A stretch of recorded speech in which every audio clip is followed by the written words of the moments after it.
ప్రకాశం జిల్లా ఒంగోలులో స్థాపించారు.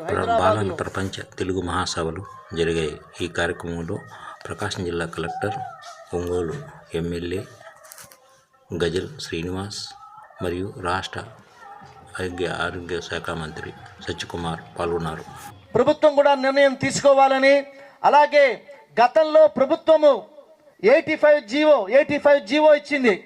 అందులో కేవలము ఆంగ్ల భాషలోనే విద్యా బోధన జరగాలని. కానీ ఆంధ్ర సారస్వత పరిషత్ కోరేది ఏమిటంటే ప్రభుత్వాన్ని ఆ జీవోని విత్డ్రా చేసుకోమని కోరుతున్నా, వెనక్కి తీసుకోమని. ఆంగ్ల భాషే కాదు, తెలుగు భాషలో కూడా ఐచ్ఛికంగా విద్యను పొందేటువంటి అర్హత, అవకాశం తెలుగు ప్రజలకు ఇవ్వాలి, విద్యార్థులకు ఇవ్వాలన్నది మా కోరిక. మనకి వెంకయ్యనాయుడు గారు కూడా చాలా ప్రోగ్రామ్స్లో కూడా చెప్తా ఉంటారు, ఏదైనా కూడా మన మాతృభాష ఇంపార్టెంట్, మన మాతృభాషను మరి వద్దు, తల్లిదండ్రులు కూడా మాతృభాషను నేర్పించండి, మాతృభాషని సెల్ ఫోన్లు కాదు వాళ్ళకి తెలుగు పుస్తకాలు కూడా ఇవ్వండి, తెలుగు పుస్తకాలతో తెలుగు ఇంట్లో మాట్లాడుతా తెలుగు భాషను కూడా ముందుకు తీసుకెళ్లాలని చెప్పేసి కూడా ఇప్పుడు కూడా పెద్దలు చెప్తా ఉంటారు. తెలుగు భాష సంబంధించినటువంటి మహాసభలు జరగడం, తెలుగు గురించి దాని యొక్క ప్రాముఖ్యతని వివిధ ప్లేసెస్లో ఇంటర్నేషనల్ డయాస్పోరాలో కూడా మనం మాట్లాడటం ఇట్లాగా జరిగింది.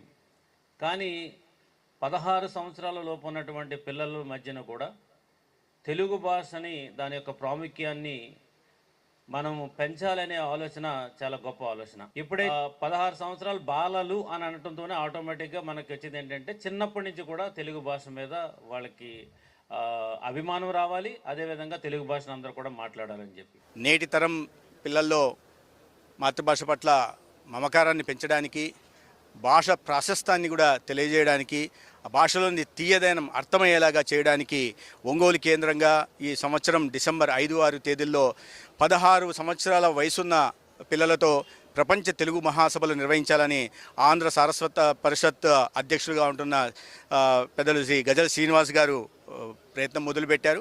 అయితే దీంట్లో ప్రధాన ఉద్దేశం, గతంలో ఇప్పటికే ప్రపంచ తెలుగు మహాసభల్ని ప్రపంచవ్యాప్తంగా నిర్వహిస్తూ ఇటీవల జనవరి నెలలో కూడా గుంటూరులో నిర్వహించడం జరిగింది. అయితే రాబోయే తరాలు ఒక తరాన్ని తయారు చేయాలనే ఉద్దేశంతో ఈ 16 సంవత్సరాల లోపల పిల్లల్ని గుర్తించి తెలుగు భాష పట్ల ఆసక్తి కలిగిన వాళ్ళని, వాళ్ళలో కాస్త పాండిత్యం కలిగిన వాళ్ళతో అవధాన ప్రక్రియను కానీ, బుర్రకథలు చెప్పడం కానీ, హరికథలు చెప్పడం కానీ, జానపదాలు పాడించడం కానీ, లేదా సాహితీ గోష్ఠులు పెట్టడం కానీ, లేదా కవి సమ్మేళనాలు తీసుకొచ్చి మాతృభాష పట్ల, మాతృభాష సాహిత్యం పట్ల కూడా వారిలో అనురక్తిని పెంచే ప్రయత్నం ఇవాళ గజల్ శ్రీనివాస్ గారు చేస్తున్నారు. అద్భుత ప్రయత్నం అని నేను చెప్తున్నాను.